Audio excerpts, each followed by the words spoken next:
We started with non-linear equations in which we did bisection method, and today we are going to start with our second method, which is one of the iterative method, which is named as regular falsi method or false position method. This is same as the bisection method. Let's recall bisection method once again.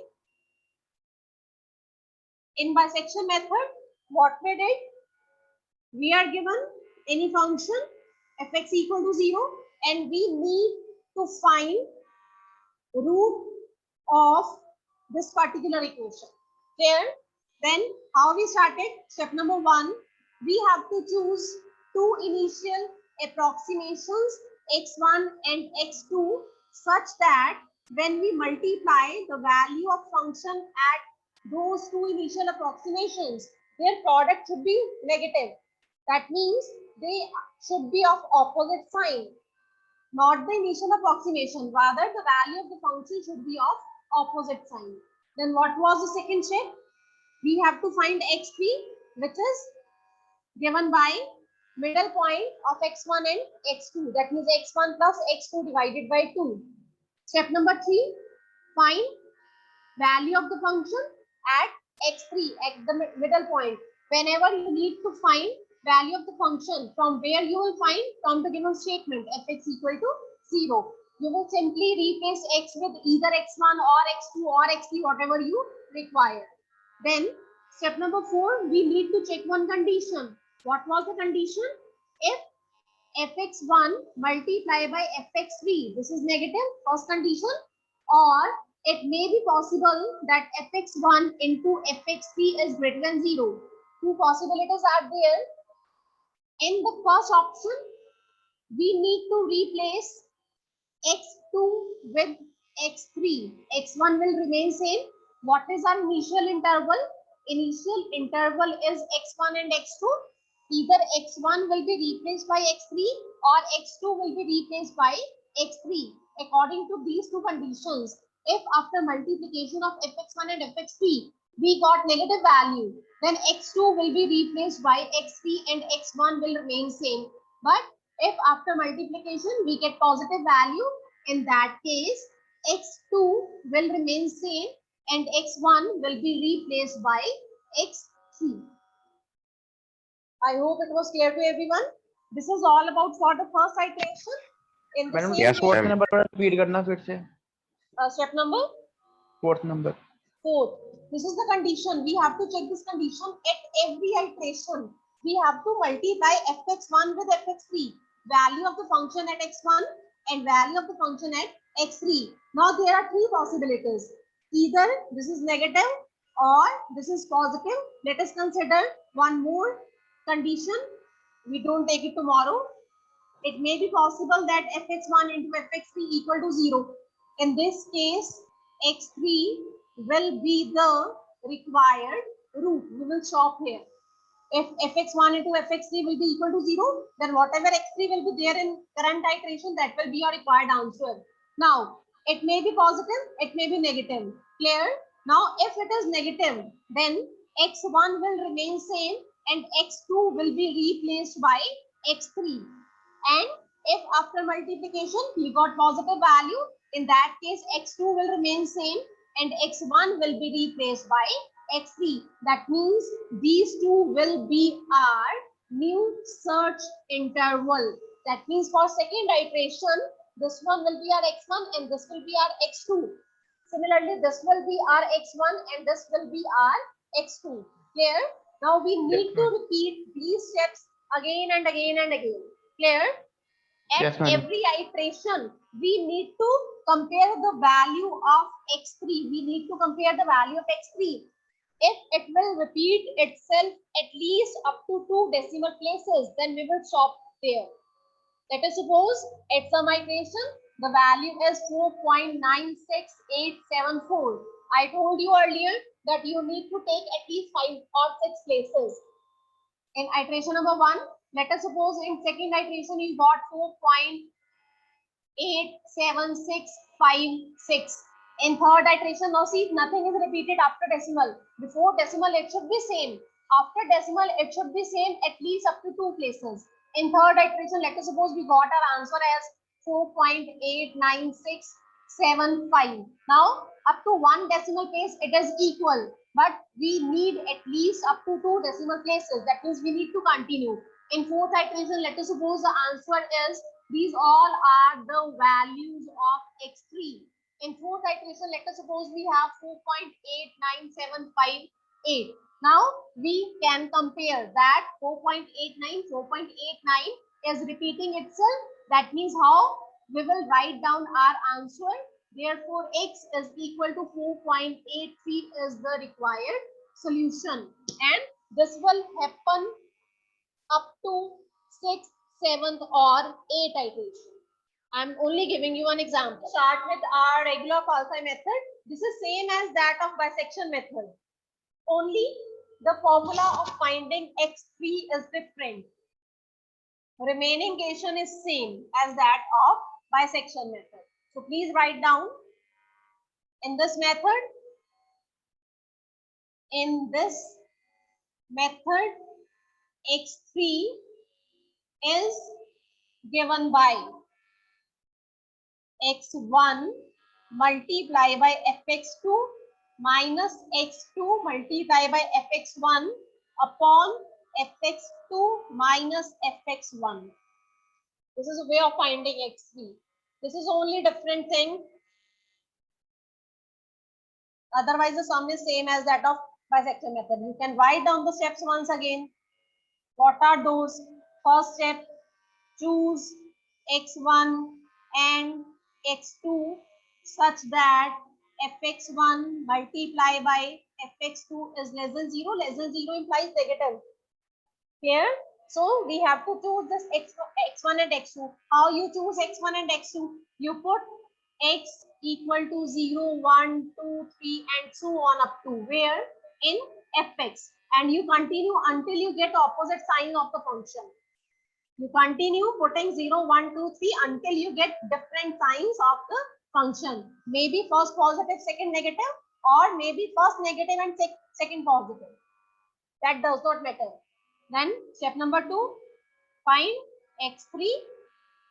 How? By using this formula. What is the third step? Find fx3. How? From the given function. And step number 4 is same as that condition. If fx1 into fx3 is negative, then x1 will remain same, x2 will be replaced by x3, and if fx1 multiplied by fx3 is greater than 0, in this case, x1 will be replaced by x3 and x2 will remain same. So very simple steps are there. You only need scientific calculator to solve these. Why I am saying scientific calculator again and again? Because there we have one option of using brackets. I will show you in next lecture. I will take my calculator. There are the options of using bracket. That means one complete big equation can be solved in a single step. Otherwise, what we do? We firstly calculate numerator separately, then we calculate denominator separately in the calculator. Then in next step, we divide both of them. But in scientific calculator, by using these brackets, we can solve the complete value. See, this is one of the big values. We can solve this complete value in a single step by using scientific calculator. That's why I'm saying if you don't have, you can arrange them. So let us start with our example. Please write down. Find the root of the equation.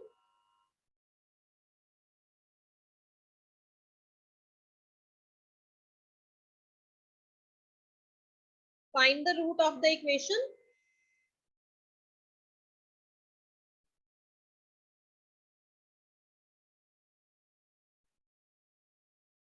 X cube minus x minus 4. X cube minus x minus 4 equal to 0. Up to 3 decimal places. Up to 3 decimal places by using false position method. sometimes we are not given in the statement which method we need to use. So in that case, we can apply any method, either bisection or false position. Since both are same, so find the root of x cube minus x minus 4 equal to 0 by using false position method up to 3 decimal places. Fine. So let us start solution. Firstly, let's write down fx. What is that? X cube minus x minus 4. Right? If there is any term on the right hand side, you have to take that term on the left hand side whenever you will write fx. So let us start by putting x equal to 0, 1, 2, 3. Let's start from 0. 0 minus 4, that means minus 4, which is negative. You can put the sign at every step. Now let's put x equal to 1. So f of 1, 1 cube 1 minus 1 minus 4. This is again minus 4 and negative. Let us start with putting x equal to 2. 2 cube 8. We are putting in fx. 2 cube 8 minus 2 minus 4. So 8 minus x is plus 2. See, we get positive sign over here. Right? Now, that means let x1 is equal to 1, this value, and x2 is equal to 2. Let x1 equal to 1 and x2 equal to 2. One more thing. This is 0. We put x equal to 0, x equal to 1, x equal to 2. At 0, the function is negative. At 1, the function is again negative. But at 2, the function is positive. Now see, we can take this interval also. 0, 2.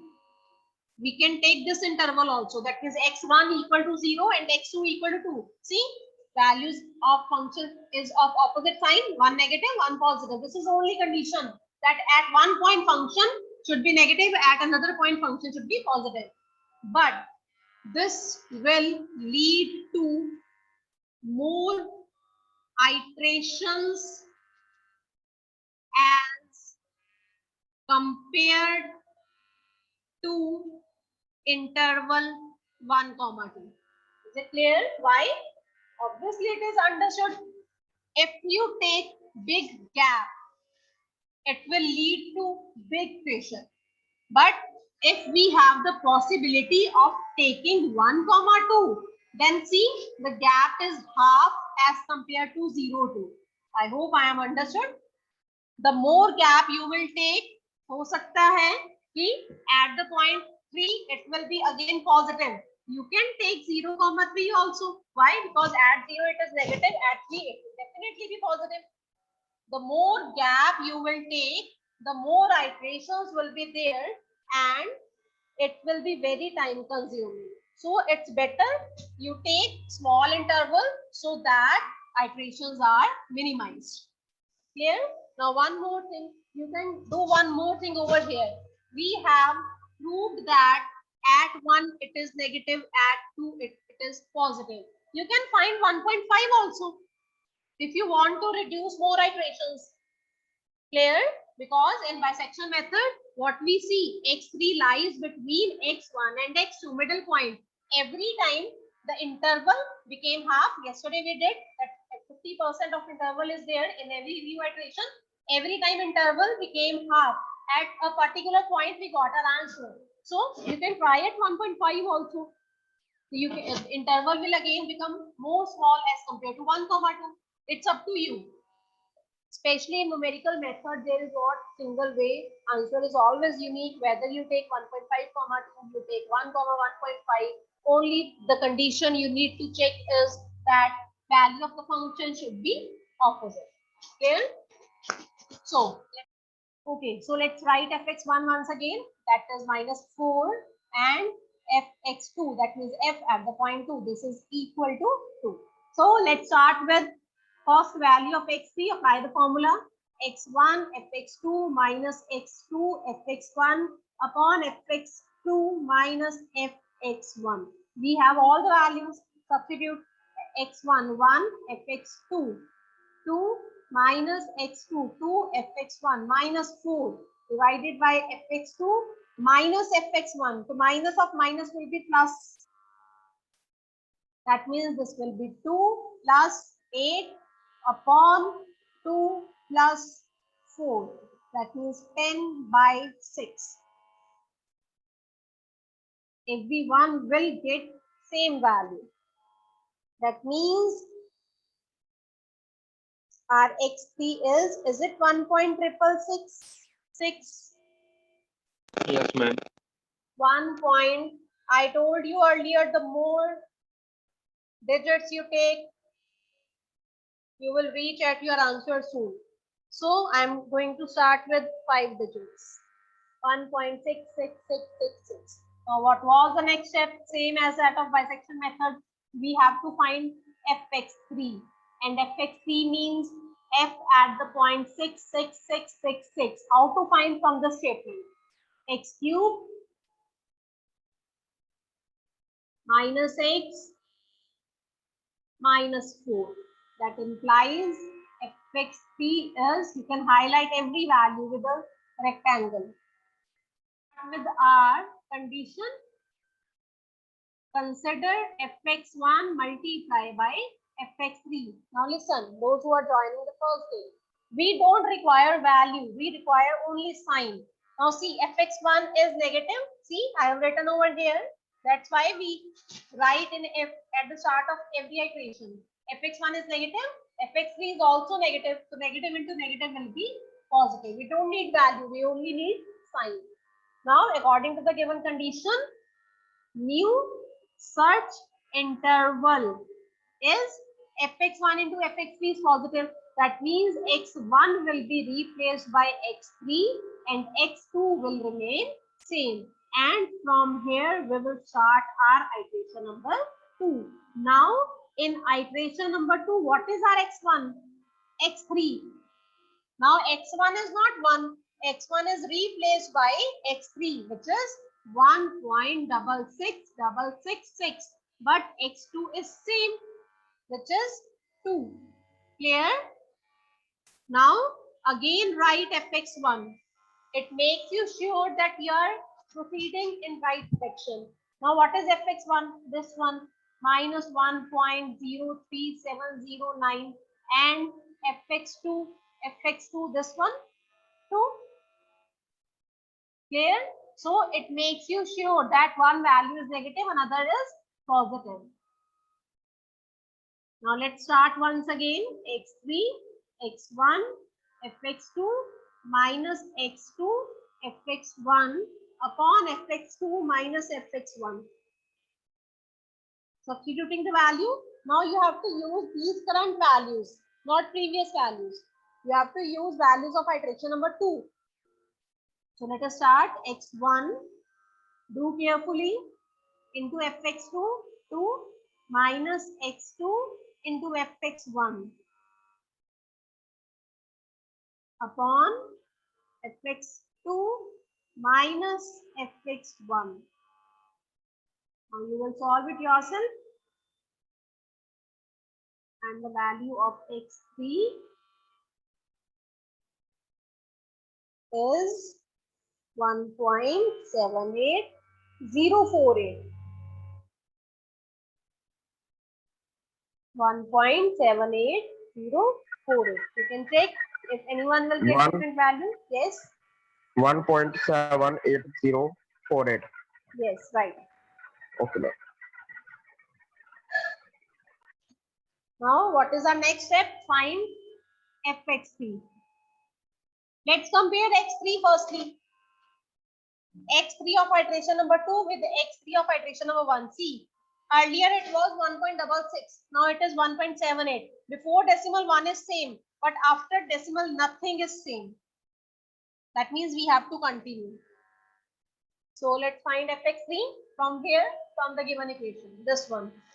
That means f of 1.78048.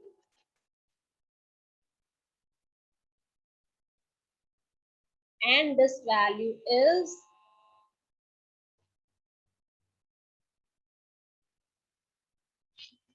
0.13616.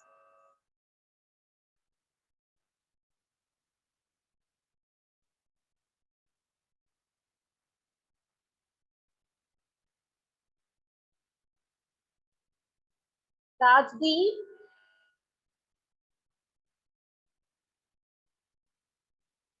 Rajdeep, am I audible? Yes, ma'am. Is it clear? Yes, ma'am. It's clear. Any problem? No, ma'am. Okay.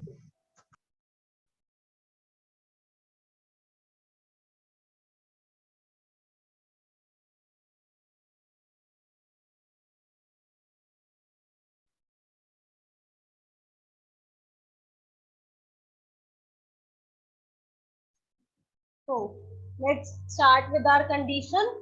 Let's multiply fx1 with fx3. This one, not of the first iteration. We have to take of iteration number 2. fx1 is negative, fx3 is also negative. After multiplication, you will get positive. That means new search interval is again x3 and x2. And from here, we will start iteration number 3.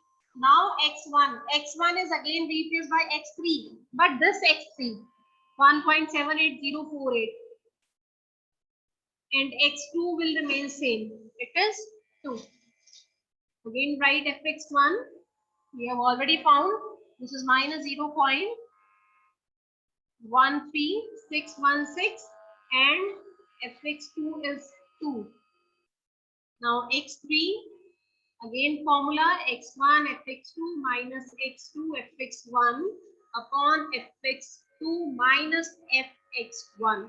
Substituting the values, 1.78048 into 2 minus of 2 multiplied by minus 0.13616 divided by fx2 minus of fx1.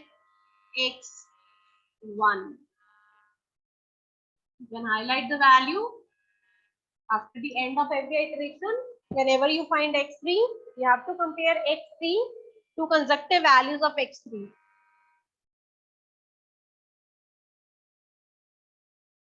$1.79447.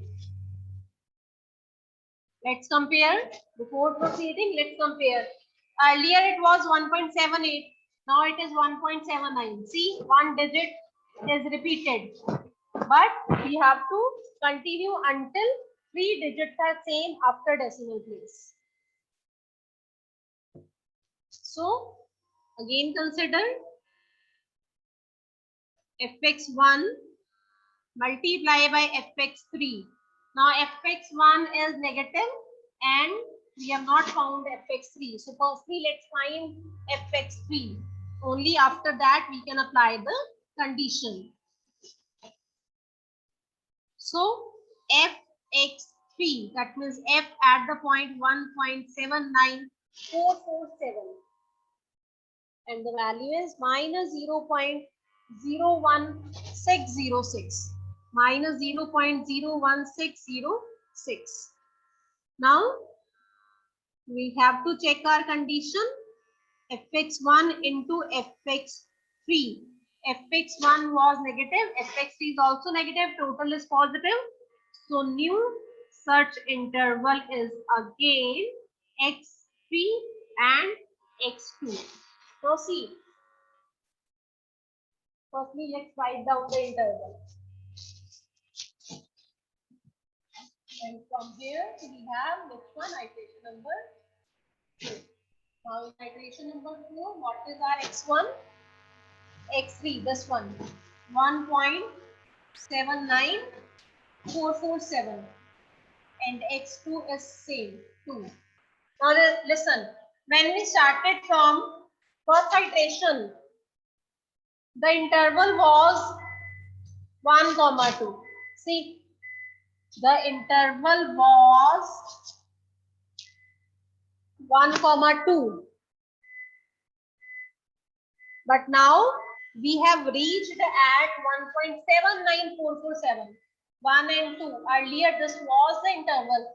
But now we have reached at 1.7. It will fall on right hand side here, somewhere here, 1.79. Now see, interval has become very small. I hope it is clear. So this is the reason every time interval got reduced and at a single point we got our solution. So let's start again. x1 at 1.7 then.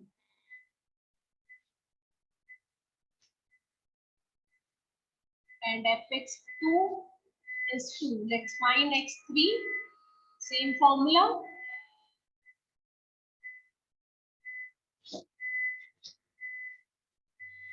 Minus fx1. So let's apply the formula. How you will write down the values? x1 1.79447 into fx2 minus x2 and fx1 divided by fx2 minus of fx1, and the value of x3 in this iteration is 1.79610. 1.79610 started with x3. Now we have to write down fx3. 1.79610 and fx3 is minus 0.00193. Now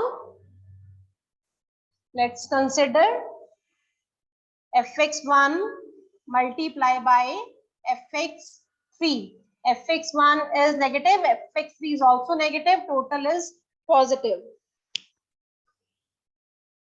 So new search interval will become x3 and x2.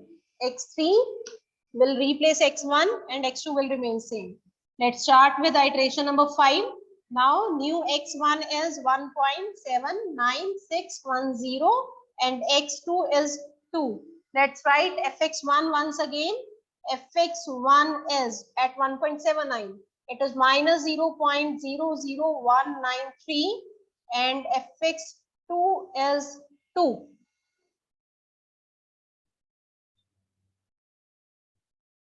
If there is any doubt, you can ask. Hello, ma'am. Yes. Ma'am, with zero minus 0.00139 कैसे आया? 193. fx1 f at the point 1.79610. ये देखो यहाँ पे पहले से हमने निकाला हुआ है. At the point this one. कैसे? ये कैसे आया? By putting in the given function fx. ठीक है मैम. वैल्यू पुट की है उसकी. जी बिल्कुल. x cube minus x minus 4. Put x equal to 1.79610. Okay. ठीक है. Okay ma'am. चलिए. So let's again start with x3, which is x1 fx2 minus x2 fx1 divided by fx2 minus fx1. So let's substitute the values. 1.79610 multiplied by 2 minus 2 into fx1 minus 0.00193 divided by fx2 minus of fx1.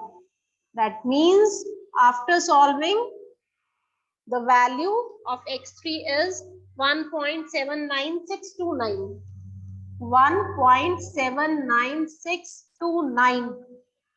So we didn't compare the value. In iteration number 3, the value of x3 was 1.794.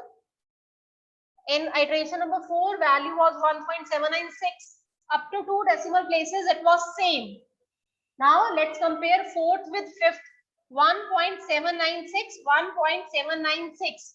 So we are getting our answer up to 3 decimal places. Is it clear? So this will be our answer. Now no need to find fx3 and to check the condition. We will stop here. And how we will write down our answer? Therefore, x is equal to 1.796 is the required